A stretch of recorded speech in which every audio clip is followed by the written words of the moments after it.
level we have them at UNM and other places in the state.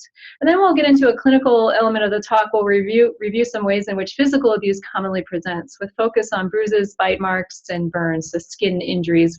And I chose these because they're visual diagnoses, so things that even non-pediatricians may encounter in their professional realm, and I want people to be alert to in terms of recognizing and reporting. So a first important hurdle is understanding how we define child abuse. How do we know what it is? And I think there are a lot of people who come to it with the mentality of I'll know it when I see it, or I'll know when I need to be concerned, but for others it's a struggle. In what we need to know nationally is that there are actually federal guidelines that dictate how we outline these definitions, and there's legislation that gives guidance to the states to identify basically the minimum bar. What are the minimum sets of acts and behaviors that define child abuse and neglect? And these are housed in a federal act called CAPTA, the Child Abuse Prevention and Treatment Act. It was most recently amended in 2010. But at minimum, CAPTA, so our federal regulation, defines child abuse as any recent act or a failure to act on a part of a parent or caretaker that results in death, serious physical or emotional harm, sexual abuse, or exploitation. It can also include an act or failure to act which presents an imminent risk of serious harm.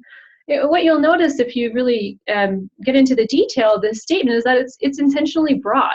It doesn't mean that someone has to directly cause harm to a patient for the child to have been abused, even an act of commission. So allowing something to happen is considered abuse, or even placing a child at risk, even if no physical harm is done, is considered abuse.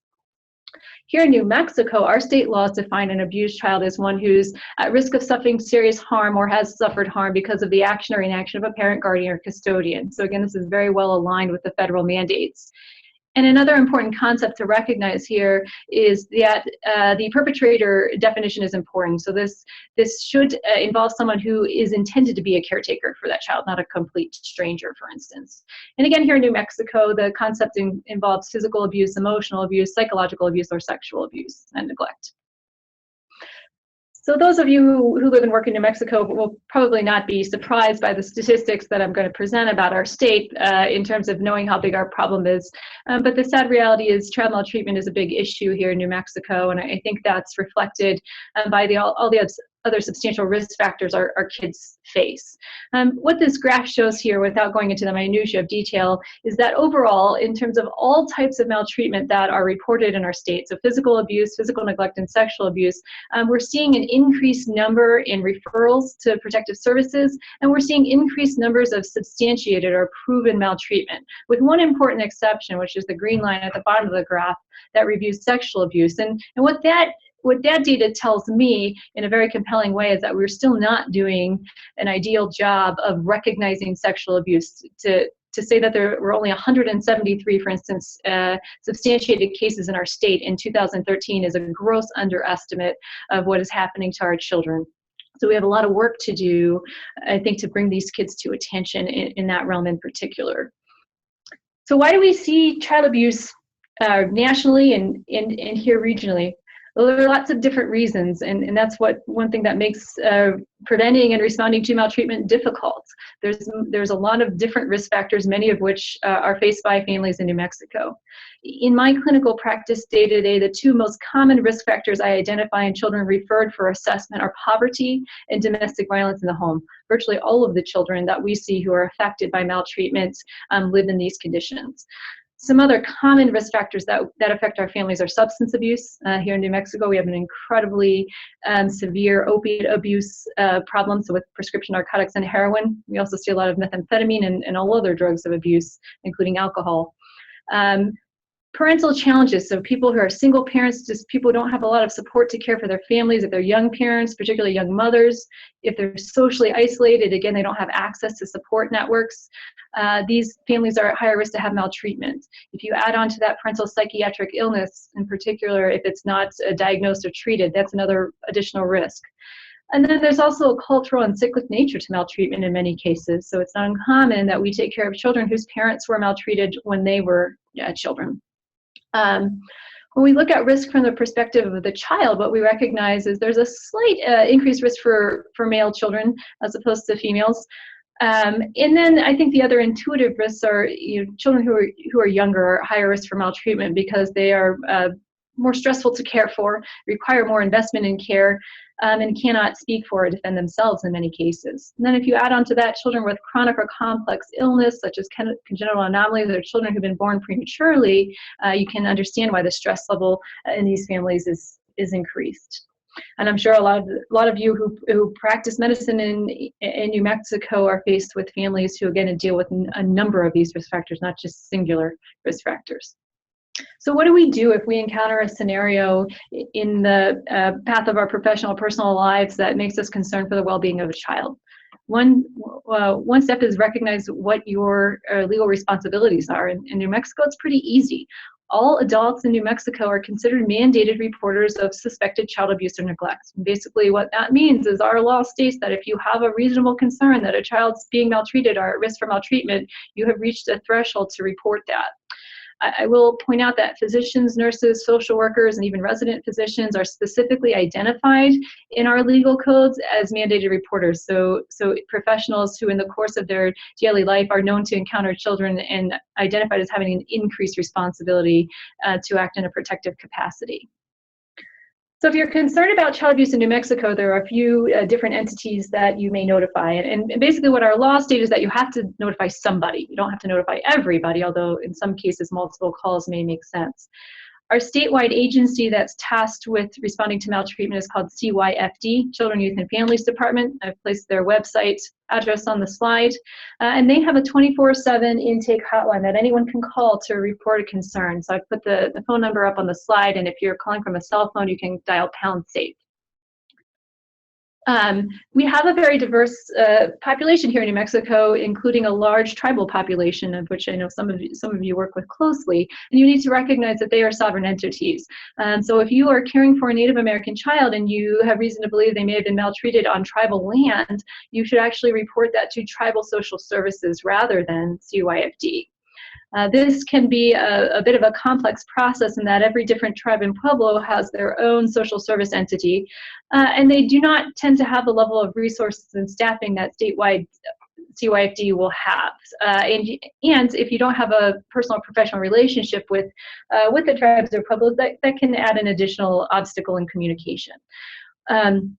One thing I always recommend is that if you're taking care of a Native American child and you're not sure where they may have been harmed, or you're not sure who you should be calling, or you just can't access tribal social services, you can also do an initial referral to CYFD for what's called a courtesy coverage. And what they will do is open an investigation and get things started, and then assure the child's safety immediately if indicated, and then determine jurisdiction and transfer the case if necessary. We do this frequently in Albuquerque when we have kids at the Children's Hospital and we are not able to identify the appropriate tribal entity right off the bat. So reporting tips, and again, this is a portion of the talk that I gear primarily toward pediatricians, but I think it can apply to a number of different professionals. When we are faced with concerns for maltreatment in the medical community, my recommendation is that if you're going to make a referral, you should strongly consider objectively discussing your concerns with your family. And the reason I say this, as the clinician who gets these families referred to my clinic to do an assessment, these are obviously crisis situations and emotionally taxing for the families. And by and large, the greatest frustration that's articulated to me as a child abuse pediatrician by families who are referred in is that they felt blindsided by the referral, and they struggled to understand why someone would refer them but not discuss their concerns with them. So it really can erode trust between families and caretakers. I will freely acknowledge that there are some caveats that have to be considered there and are certainly troublesome for, I'd say, primary care providers or people who have longstanding relationships with families, and that may undermine your relationship. And I do think that's something you need to consider. But most importantly, what you need to consider is the safety of yourself, your staff, and that child, most importantly. And if you feel that disclosing to a family that you're making a report will place someone in danger imminently, you obviously should not do that.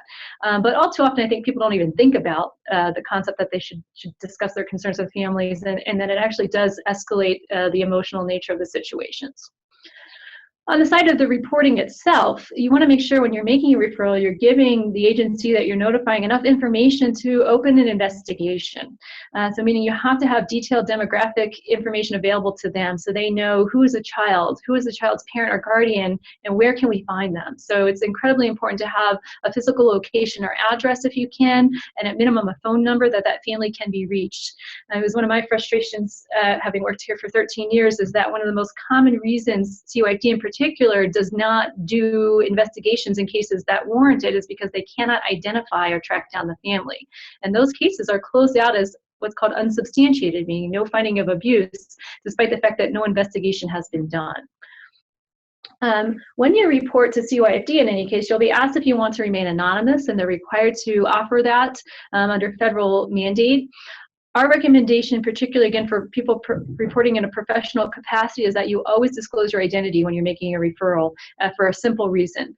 Number one, if the agency needs to contact you to get additional information to identify that child or family and you haven't told them who you are, they can't reach you again and the case will be immediately closed.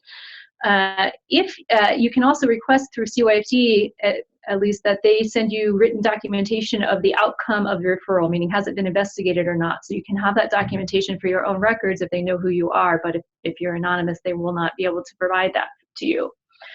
And then for the scenarios in which there is a safety issue in terms of disclosing to a family your report, one thing to know is that even if you tell CYFD who you are, they will not disclose that to a family. Again, I don't know if that's consistently the case in tribal, although I think that's generally their approach, but they recognize that there can be safety concerns, and I have never in my career seen CYFD disclose identity of a reporter to a family. Sometimes, certainly by circumstance, they can figure it out. And again, that's another reason I think to consider disclosing. If you know they're going to figure out it's you, you might as well just tell them. So what happens with reports once you make these phone calls? I often get questions from people and frankly frustrations about I've reported and reported, or I feel like I should report, but I don't because I'm not sure what happens. So I'd like to give you, again, a behind-the-scenes look at what does happen. Again, from my perspective as a clinician, I don't work for CYFD, and I certainly don't work for any investigative entity, CYFD or tribal or law enforcement, but this is what I can tell you about my experience of working with them and being educated by them. So when someone makes that initial referral, the triage process first determines whether the report will be what's called screened in for investigation or screened out. And if CYFD screens in a report, that just basically means they have enough information coming in on the referral line that they've identified that there's risk to that child that needs to be investigated, and they're going to make contact with that family.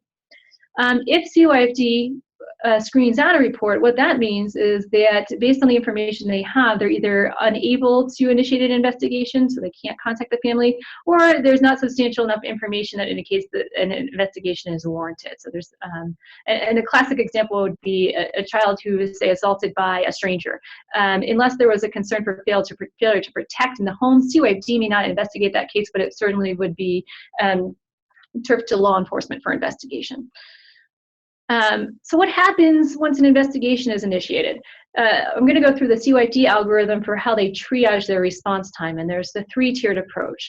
First, and the most emergent is what's called an emergency response, and this means that by law, CPS has to respond within 3 hours once that case has been called in. So these would be cases where there's information given to them that there's a child who is acutely in danger. A priority one is a referral that CYFD triage requires a response within 24 hours. So they have about a day to make contact once that case has been called in. And then priority two is a case in which CPS has to respond within 5 days. So these would be cases where the information given to them doesn't indicate, again, an acute imminent risk of harm to that child, but something that needs to be responded to. And a classic example would be, say, the dirty home type of referral that we as clinicians may not be involved in. We often see priority ones for children who are hospitalized because protective services or law enforcement feels that generally they're in a safe situation when they're in the hospital, and allows us some time to do or initiate medical evaluations. Just again, to give some examples of how those levels are triaged. If CYFD does an investigation and their general time frame is that their goal is to complete investigations within 45 days, although in my experience they want to have information much sooner than that, their job is to determine have they substantiated or proven maltreatment or not. So their definition of substantiation means the results of their investigation concluded that the allegation was supported or found in alignment with our state laws and policy. So this is the highest level of finding by our state agencies. And if they find that the case is substantiated, it gives them some teeth, if you will, to make interventions to keep a child safe. If a referral is unsubstantiated, that means that the disposition of their investigation determined that there wasn't sufficient evidence under state law or policy to conclude that the child had been maltreated or is at risk of being maltreated. And again, an important inclusion into this category are investigations that just can't be done. So as clinical providers primarily, how do you know when you need more help in assessing a child who presents, for instance, in a medical setting, or I see we've got school nurses here. How do you know when somebody else with a medical hat can be helpful to you? And how do you access that? So there are a group of pediatric subspecialists nationally called child abuse pediatricians, and our role is to perform medical evaluations for kids who are alleged victims of some sort of maltreatment that can be assessed medically. We're a very small field. Nationally, there are about 350 board-certified child abuse pediatricians, and we tend to exist in tertiary care settings, so children's hospitals. So for instance, here in New Mexico, UNM is the only institution that houses board-certified child abuse pediatricians. In Illinois, there are many, many more, but they're primarily concentrated in the Chicago area. So when do you need us, or when should you use us? Number one, if you have a physical finding, so for instance, an injury on a child, and it's concerning to you, either based on its appearance or based on the history, say, provided by the child, that it may be abusive, that's a great reason to refer a kid for a child abuse pediatrics assessment. We also do assessments on patterned injuries to help sort out how they've been caused, and bite marks are a type of patterned injury that we will assess. We actually have a forensic dentist or odontologist who works with us to assist in those assessments. We'll get into that in a bit more detail. And then our primary patient population is really focused on young patients, so infants who are pre-verbal or pre-mobile, who cannot give a history themselves and would have a need for what's called injury surveillance in the midst of an allegation of abuse. Those are kids we really prioritize getting into the children's hospital and evaluating. We take referrals through CART and parallel use from healthcare providers, from protective services, and from law enforcement. So we're a little unique in that we don't only take referrals from other doctors and nurses, but cops and COID and tribal social services can refer patients to us as well. One important thing to understand as a referral base is we do not take direct referrals from families. And the reason we don't is twofold. Number one, we're a very small service, so we actually have to have some floodgate control in the communities to screen cases for us to know that it's appropriate to take up our limited clinic slots. And then number two, the unfortunate reality that I'm sure many of you have been embroiled in is custody disputes often surface in our field. And unfortunately, parents will sometimes manipulate both the judicial, investigative, and medical setting in the context of these disputes. So we require that somebody else on the screening investigation end is involved before a child comes in for a medical evaluation, particularly when there's a concern for custody dispute. So again, CART is an acronym called Child Abuse Response Team, but most people in New Mexico know us as CART. We're a multidisciplinary group, and we're based at the Children's Hospital at UNM. We were formally established in 2004, although there were physicians who did this type of work even before that. And again, our role is to provide consultative service to other healthcare providers or other professionals who are caring for kids who are alleged victims of physical abuse or neglect. We have an outpatient clinic based in the Children's Hospital where we see patients, and then we also see patients on the inpatient setting. And sometimes we will actually help facilitate transfer of children from other hospitals if there's to our hospital service, so we can consult if there's a need for abuse assessment. Our goals as a team are to provide a uniform, evidence-based, and objective approach to diagnosing and managing children who are alleged victims of abuse and neglect. And basically, stated simply, we want to make sure we're getting things right. We want to know if kids are coming to us with injuries due to child abuse, that we can identify them and we can explain them. And certainly we want to also know that if kids are coming in with concerning injuries that actually haven't been abused, that we can intervene and do an appropriate medical assessment and de-escalate any invasive and traumatic investigation and intervention that may not be necessary. So it's very much a two-way street with what we do. People often look at child abuse pediatricians and see us in more of an investigative lens than a medical lens. And when I teach about what we do, I like to focus on the fact that we follow a medical model. So what I mean is, if someone asks me to see a patient, I do the same things any other doctor does when they see a patient. And that's focused on a history and a physical examination. Obviously, we triage all of our cases coming in the door, so we understand what it is someone would like us to assess. And when we get our patients, if they're verbal patients, we'll take detailed histories from the child, but we often, as much as possible, will take a full medical history and history of presentation or injury from a caretaker or guardian as part of our consult. We do a very thorough physical examination that includes forensic photography of bite marks or any injuries that are seen at the time a child is referred to us. If we feel our child needs additional laboratory or radiographic studies to identify or interpret injury, we will get those studies done. And of course, we coordinate care with other pediatric specialists as needed. And this is an important concept in terms of children who are critically injured and may need, for instance, an ICU or a neurosurgeon, as well as children who are emotionally harmed and need linkage to mental health support. We also do a lot of care coordination, so we spend a lot of time dialoguing with protective services, law enforcement to help assist in investigation and ensure that non-clinicians are understanding the medical presentations we're seeing. So on an annual scope, we see about 300 to 350 kids in person for CART evaluations every year. So compared to other physicians, particularly primary care providers, this is a low volume of patients. But one thing to understand is we spend an incredible amount of time with our patients. Our minimum office visit is 1 hour, and if we do an inpatient consultation, we allocate an entire afternoon to the care of that child. And this does not include interpretation and documentation. We write very lengthy reports that always go out to the medical home and the investigative entities. About 75% of our consults are performed in the outpatient setting, so in our clinic, and about 25% are in the inpatient setting. And one important point I like to articulate to people is that about half of the time we see kids, we actually don't diagnose them as having been abused. And again, I think this speaks to the objective nature of our assessments. We are not anyone's pawn just to rubber stamp an investigation. We truly want to get an accurate and objective assessment to know what's going on with a child when injury or harm are involved. There are 3 outcomes of a CART consultation. Either we can make the diagnosis of abuse, we can definitively rule out abuse, and in a small proportion, about 10%, we recognize that through medical assessment alone, we may not be able to tell definitively if a child's been abused, but we will provide any information we have to investigative entities who may be able to gain more detail or history that can help. The types of injuries we focus on evaluating, number one, are skin injuries. This is very common in our outpatient clinic setting, so bruises, abrasions, lacerations, etc. Also burns obviously fall into the category of skin injury.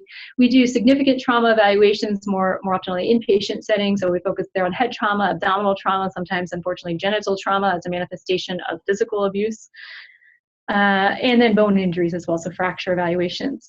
We do some neglect evaluations, but we focus on neglect evaluations that can be assisted by a medical assessment. So is there concern for medical neglect? For instance, a child with a complex condition who's not getting the care they require, or a child with a serious injury who has not been brought to care promptly. Those are types of medical neglect we'll assess. And then nutritional neglect we will sometimes assess as well. So for instance, failure to thrive cases. Although I will shout out to our hospice group that they are actually very adept in handling these cases because they have so many of them. So we don't see all of those children, but certainly if somebody wishes to have our input, we will review those cases and do consultations. Do a quick shout out about our sex abuse program, although it's not the focus of today's talk.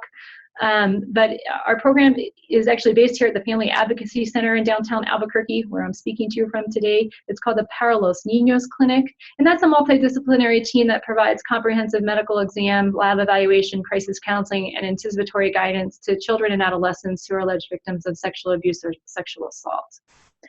If you have a concern about sexual abuse, timelines are very important, and particularly if you have a patient present either with a disclosure or some physical finding that indicates concern that the child's been sexually abused within the last 72 hours, that will drive our triage protocol, meaning we need to determine if that child needs a rape kit. So we want to hear about those kids right away.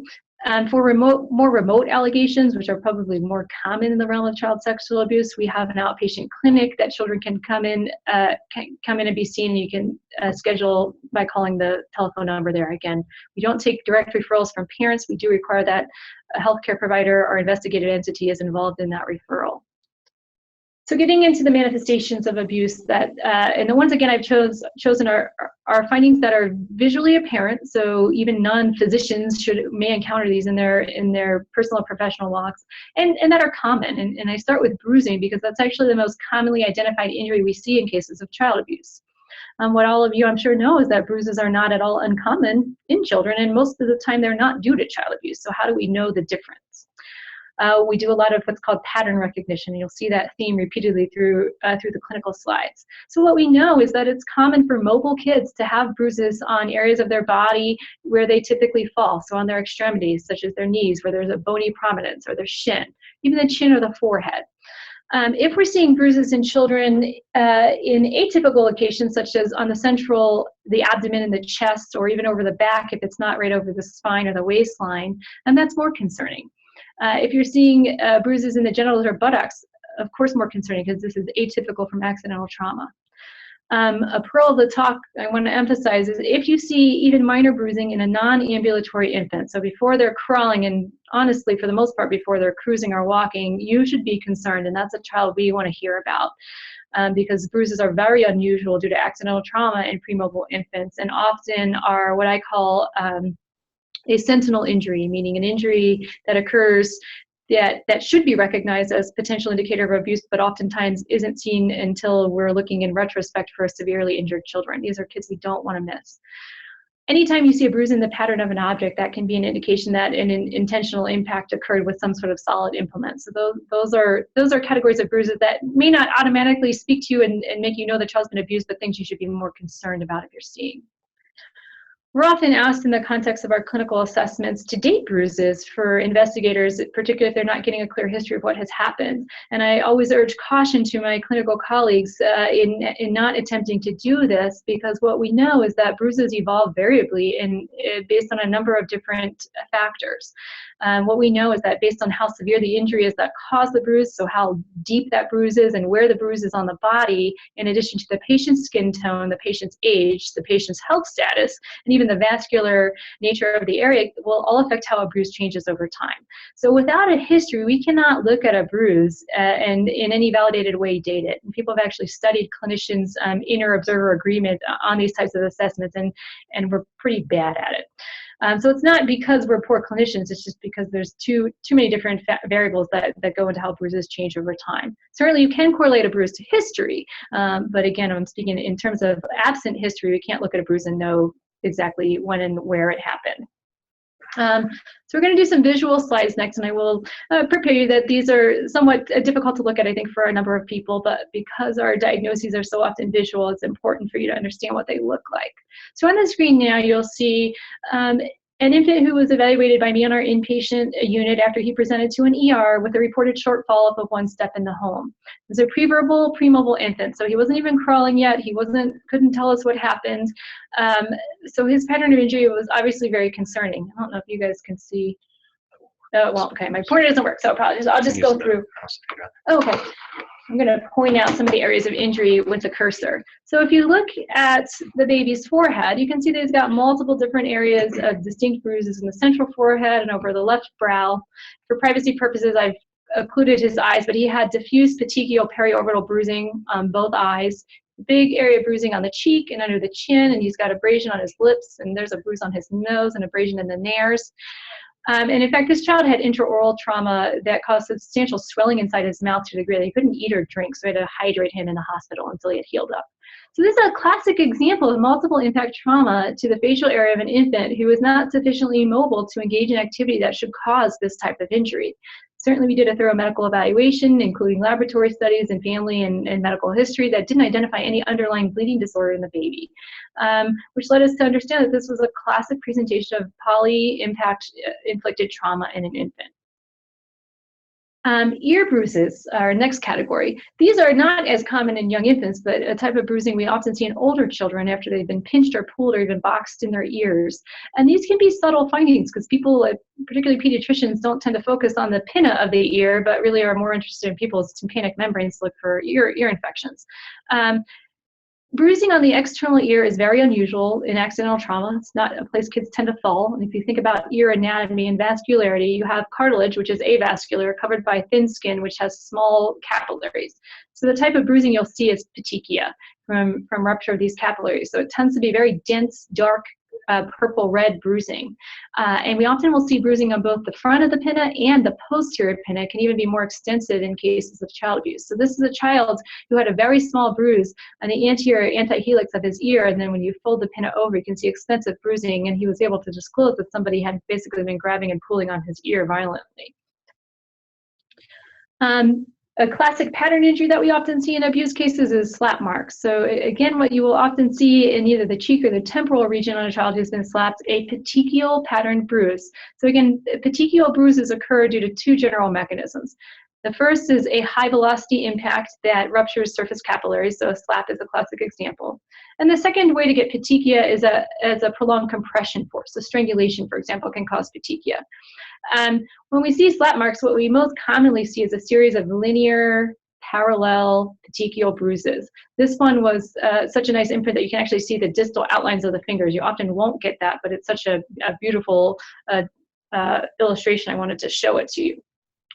These kids will often show up to their medical home with a complaint of a petechial rash, so that you need to sort through what their illness history is and whether the rash is evolving. And obviously, I think what you all recognize is that patterned rashes don't really exist, and rashes that are located in one area, not in the context of infectious illness, are not viral exanthems.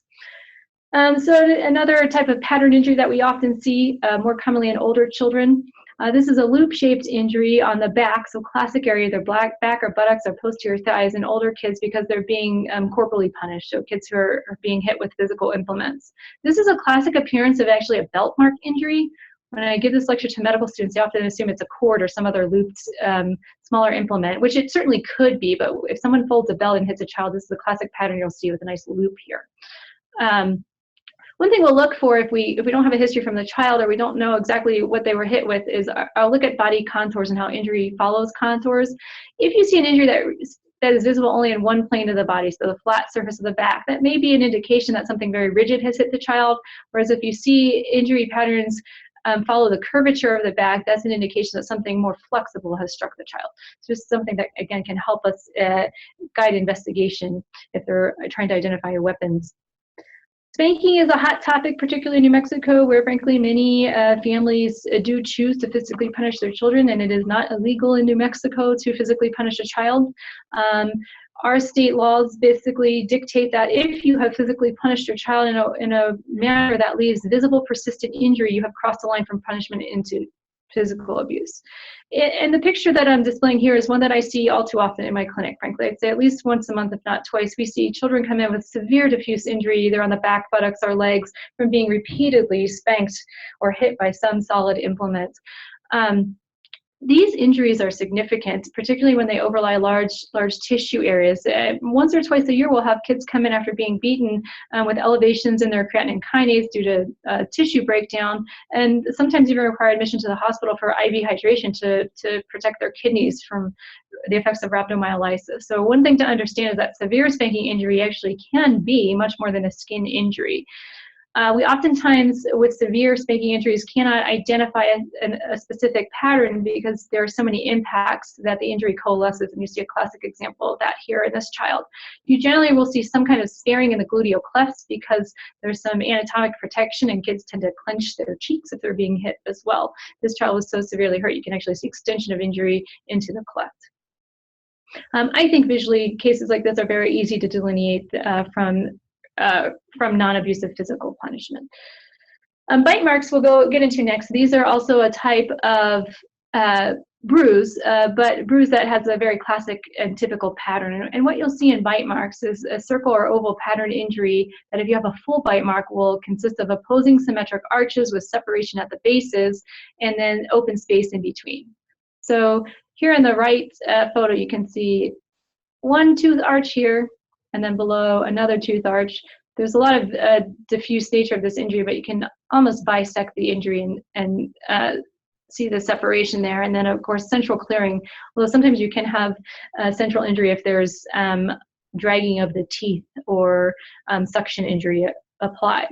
Bite marks can be tricky because I think what we all know, again, those of us who deal with children, are that children are actually the most common perpetrator of bites to other children. So we're often ensnared in the conundrum of looking at a child where we know they have a bite mark and trying to sort out who done it. In particular, was it a child or was it another adult? In the field of forensic odontology or dentistry is somewhat controversial, particularly in the legal setting. But we have a very objective and conservative forensic dentist who's been instrumental in helping us sort out some of our challenging cases. And this one shown here is one of the most interesting that I've seen, in that this was a young child, he was about 15 months old, who actually sustained the injury depicted here while he was admitted to our hospital for a central line infection that he acquired because he had a central line due to his hemophilia, and he had factor levels that were so low they had to have factor infusions. During a dressing change, a nurse saw this pattern injury on his shoulder, so notified our service to come do an assessment, and his parent stated that this injury popped up after he had spent an afternoon in our child life facility. What we were able to do with this injury was do a metric analysis, so basically using a forensic ruler, get measurements of the span of this injury and send them to our dentist, who was able to clearly state that the size of this injury, you can see it's well over 4 centimeters, is not consistent with what we would expect from a child-sized mouth. And you could also see individual indentations from teeth here. Once we presented this information to the child's mother, she acknowledged having bitten him while he was in the hospital. So we were able to identify a perpetrator based on injury here and then act to protect the child. This is a classic appearance of a child-sized bite injury. What you're seeing here is the side of a face of a child. So this is the epicanthal fold here beside the eye. The child had been scratched by another child. It was, poor thing, it was his first day of an in-home daycare, and he kind of got attacked by another little kid. You can see very small, more superficial opposing arches that, again, they're less than 3 centimeters in length. They tend to be much smaller than adult bite marks, and certainly this can be tricky where we're trying to assess injuries that could have been inflicted by, say, a large child or a small adult. So there are limitations to what we can do, but certainly on the extreme ends, our metric analysis is very helpful and informative in these cases. The other medical assessments we do for kids who come in with bite marks or bruises, or we want to make sure there's no underlying medical condition that has either caused the child to bruise easily or exacerbated bruising. Certainly, say in our hemophiliac, we were concerned about that, but he was in the hospital receiving factor infusions and had very robust levels when he was injured, so that wasn't felt to contribute. But if we have a kid who's got a positive family history or positive review of systems, for bleeding issues, we'll send laboratory studies just to do screens. We have a pediatric hematology service that we consult as needed to help us sort that out. And I will say every year we make diagnoses of medical conditions such as idiopathic thrombocytopenic purpura or even leukemias, and it tends to be in children who come from high-risk situations. So it's one thing to know, again, it's our goal to really get to the bottom of why is a child coming in with increased bruising and not assuming it's child abuse if there are other indicators. In cases where it is abuse, we will, in addition to writing a consultation, we do detailed descriptions, illustrations, and forensic photographs of injury, which is very helpful for educational purposes and in the legal setting to demonstrate injury.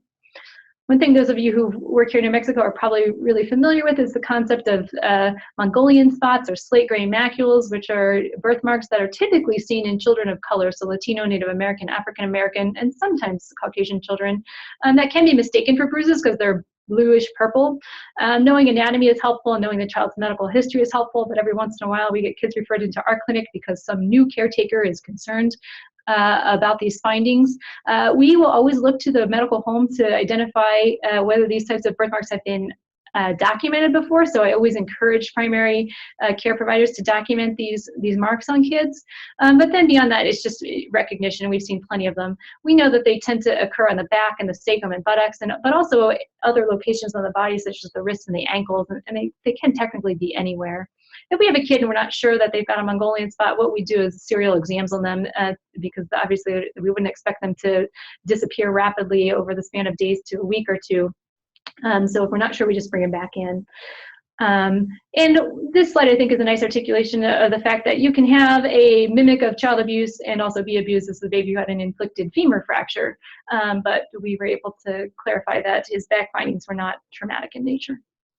Last category is burns. Actually, I think I have some mouth injuries here coming up after that. But burns are important to us here at UNM because we're the burn center for our state, so we get all of these kids referred to us.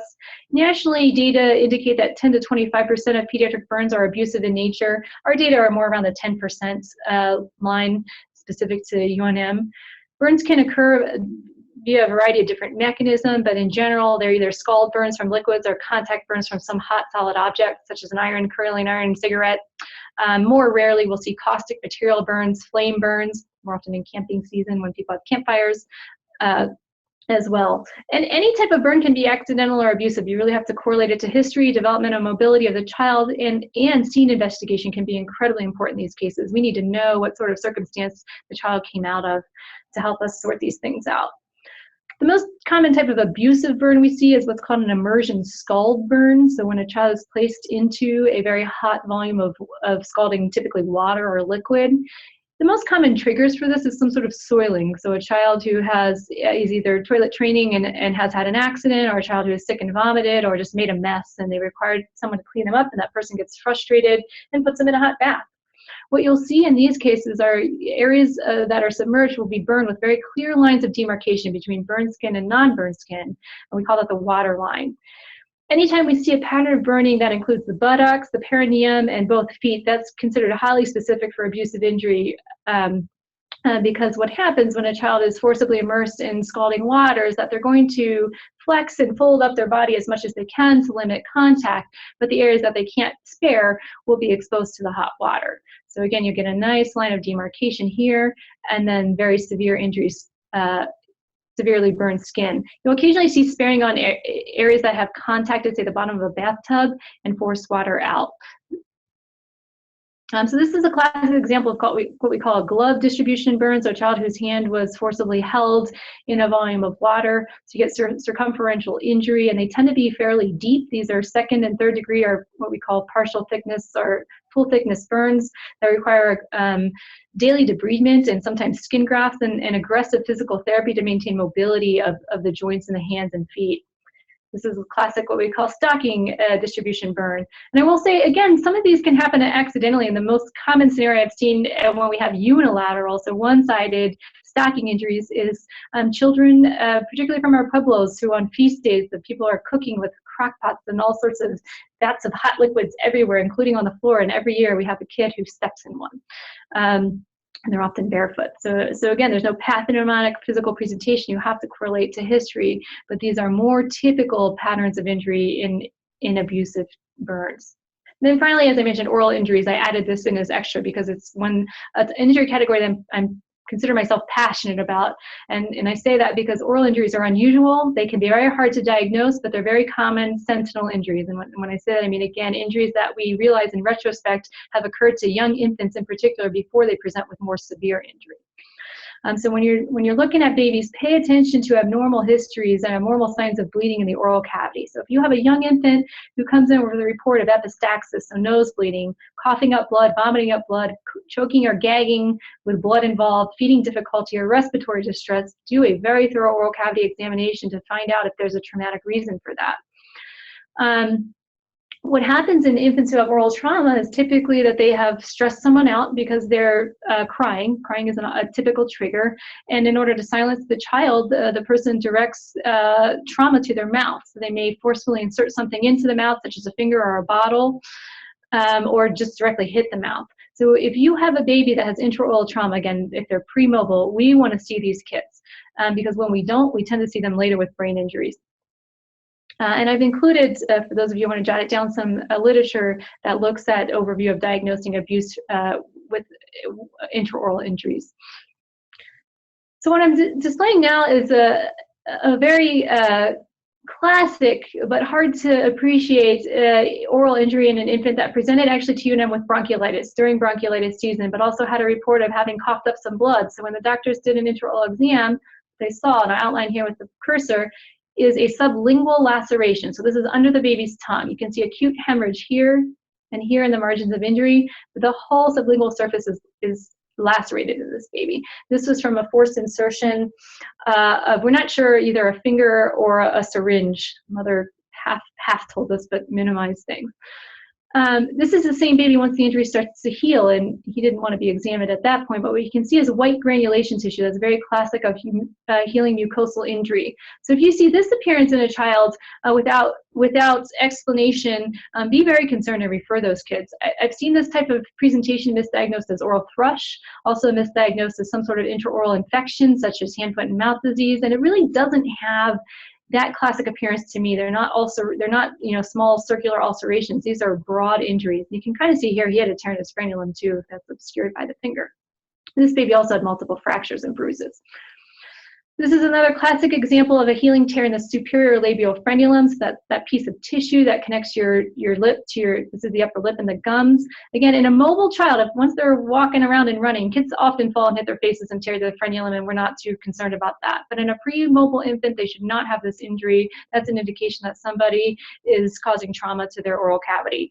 And sadly, in my experience, most of the times when we're identifying these injuries in babies, they already have other injuries that we pick up on surveillance.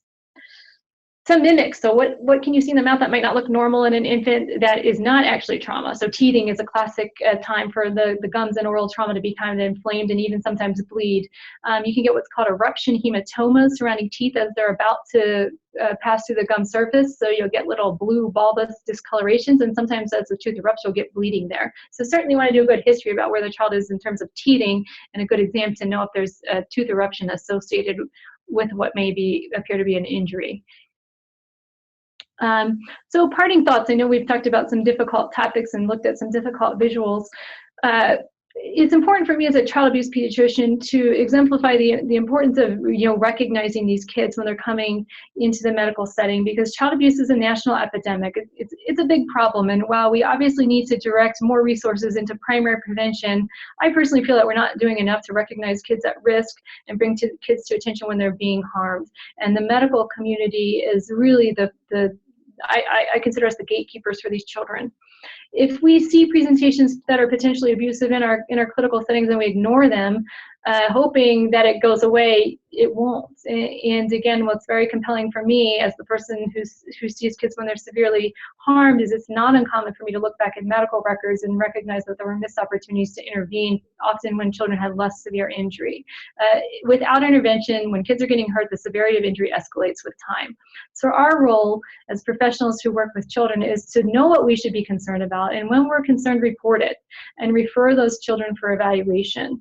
And recognize that even in kids who are being harmed, accurate diagnosis is prevention. It can be life-saving for these children. And just to summarize this concept of reporting from the perspective of somebody who's not me, an expert in looking at child abuse cases, how do you know when you should refer? And what I often counsel people is, if you have a concern about a child, don't bear the burden yourself. If you have a colleague who's got similar background and experience in your particular field, review the case with them. And if they share your concern, to me, you've reached the threshold of reporting. And you should certainly recognize it's not your job necessarily to prove that a child has been abused. It's just your job to sound the alarm effectively when it needs to be sounded, and transition the care of that child and the need for investigation to the entities that are required and tasked with doing it. And that is it for my slides. I'd be happy to take any questions. I think we have a few minutes left. We do have 7 minutes left. You may need to unmute. We also have the chat box available for questions.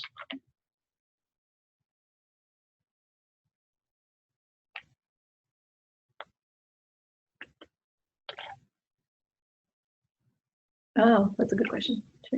So I'll read this. So a question popped up from Dr. Mayer. Can New Mexico physicians take custody of a child? That's a great question. The answer is yes. There is legislation that permits medical professionals, so physicians, to take physical custody of a child if they believe they're in imminent harm. I have done this once in my career, and it was in a case of a very young infant who had been significantly abused, and the discharge plan by protective services was to send them back to the abusive home, and I wasn't comfortable with it. So in order to buy time, I actually had to place that child under physician custody. My recommendation is that, it's not the ideal way to do things in terms of law enforcement is the entity that typically will place custody with COIFD or tribal social services, and when you can utilize that avenue, it's the easiest way to go. But if you're in a position where you can't access law enforcement or protective services, or there's not a clear understanding of level of risk, and you really feel that child is in harm of danger, yes, you may take custody as a physician. What I did in the case where I had to utilize this law was I notified my risk management at my hospital, I notified my legal counsel, and I reviewed the case with them and ensured that they understood the gravity of the situation and ensured that I had their support to do this. And we documented very meticulously the medical record that we were doing it, why we did it. Obviously, depending on what your practice or professional setting is, this is a scenario where emotions can escalate with families, and I also was sure to have our hospital security on hand to to make sure we were protected when we had to do this. So it's not an ideal, and in best case scenario, you'll be utilizing the other agencies we have that do it typically, but you can do it. And Jillian, I can send you an email if you'd like with the actual statute, because I had to look it up myself when I had to use it. I think I have your email here. I'll send it out. And Ernon Doc also had a question. If Sure. unsure of, for example, sexual abuse injury in a toddler, would it be okay to explain potential need to report to family, but wait for a CART consultation before reporting? Okay. I'm gonna read that one more time. So if we're unsure of, so injury, so I would interpret that to mean there's some finding on physical examination that you think is abnormal. That's a kid we would actually want to see emergently. The reason being, you know, the genital surfaces many are mucosal, and injury healing can happen rapidly. So if there's an acute concern for injury, those are kids we would expedite in terms of triage. And certainly if a medical provider is calling us about a child and saying, you know, I don't really know what I'm looking at, if it's during the light of day and we can facilitate that child coming to our clinic or our ER, we may work with you to say, okay, we can defer reporting until we've seen the child. In the cases that we do that, we will then take on the burden of reporting. We'll say, if we're telling you not to report, once we've done our assessment, if we feel a report is necessary, then we will do it. For the most part, when we take referrals from outside providers, our expectation is that that provider has already made the referral, but there are definitely, it's definitely not always black and white. But obviously you do have to talk to the family about whatever evaluation they're going to need, because if the child's not in protective custody, we would be relying on the family, for instance, perhaps transport the child. So as much clarity as you can give them about what you need to do is really helpful. And what I always encourage outside providers is, in terms of trying not to escalate emotional responses to reporting, is there's two deflection tools I use. Number one, always focus your emphasis on the child's well-being. So parents aren't feeling like you're attacking them. Say, you know, I'm worried about your child. I want to make sure they get the care they need. This is why we're going to refer to this other clinic or make this referral. And then the other way to deflect is to explain your legal mandates to families. So tell them that I'm actually required by law to make this referral. Let me see another question. Is it okay to send pictures by phone to consultants? Unfortunately, at this point, the answer is no, and the reason for that is we do not at UNM have HIPAA compliant texting. We can, in select cases, we do receive photos via email, because we have a secure email setting. And what we do at both CART and Para Los Niños is that we have a secure photo database for our patients. It is not even accessible within our electronic medical records. So only people on our team have access to these photos. So if we have a child referred to us, either from another clinician, CYT, or law enforcement, we actually do often request that you send us photos you have. We don't take them by phone, just again, because we can't ensure HIPAA compliance, but we do receive them by email, and we will then delete the emails, and we always recommend that you delete any email you've sent, but then we'll put the photo on a secure server. All good questions.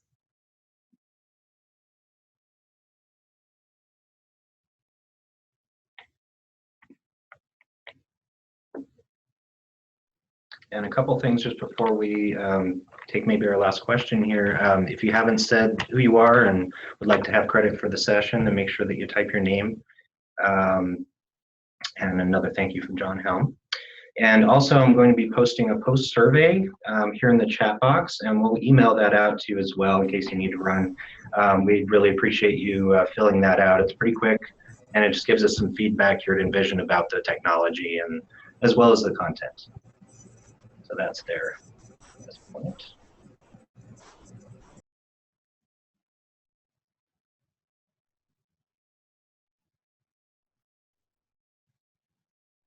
Any further questions?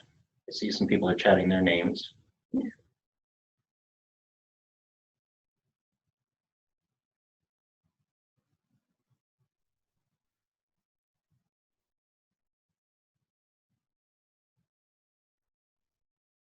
This was a very informative subject for sure, and I know I learned a lot as a non-clinician, so I want to thank you for coming and doing this for us and for the society as well. And let's see if there's any other slides. Yes, this is our slide for our what I just texted out to you guys. So please fill that out if you would. There's our staff. And I think if there are no further questions, we can go ahead and end. It's right about 1 o'clock. Excellent. Thank you all for coming. We appreciate it.